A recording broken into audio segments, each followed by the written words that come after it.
Le début de l'adolescence est une partie de la vie où toutes les transformations de la personnalité arrivent.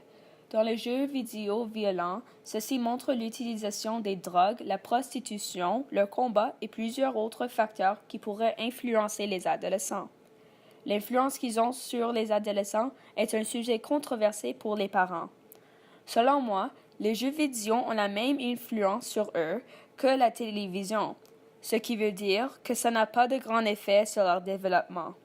Pour beaucoup des adolescents, les jeux vidéo sont un moyen de s'exprimer et de se soulager et c'est une forme d'art. Être en accord avec le fait que les jeux vidéo violents ont une influence positive.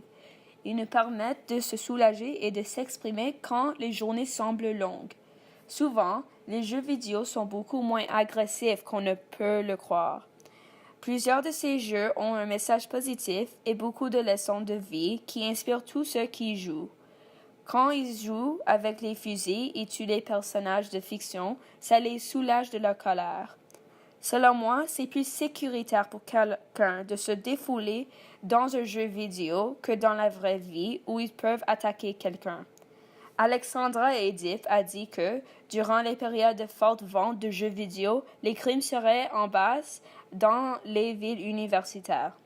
Ce qui veut dire que les adolescents sont tellement préoccupés avec les jeux vidéo qu'ils n'ont même pas envie de causer des problèmes dans les villes. À cause de ces jeux, la quantité de violence dans les villes est à la baisse. Ensuite, les jeux vidéo sont une forme d'art.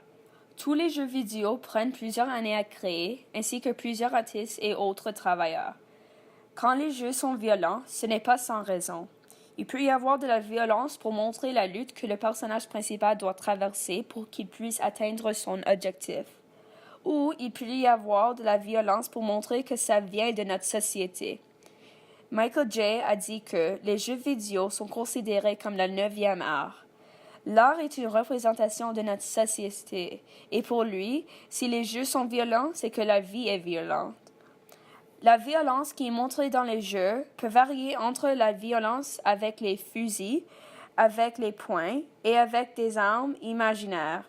Mais ce que toutes ces formes de violence ont en commun, c'est qu'ils montrent la violence qui est vue dans notre société. Les effets que les jeux violents ont sur les adolescents est le même que l'effet que les nouvelles ont sur eux. Enfin, les enfants ne seront pas affectés négativement par ces jeux vidéo. Ceci est parce qu'ils sont une forme d'art créée pour représenter notre société et parce qu'ils ont une manière pour nous, les adolescents, de s'exprimer. Si les jeux vidéo représentaient nos vies, que signifie la violence qui est montrée?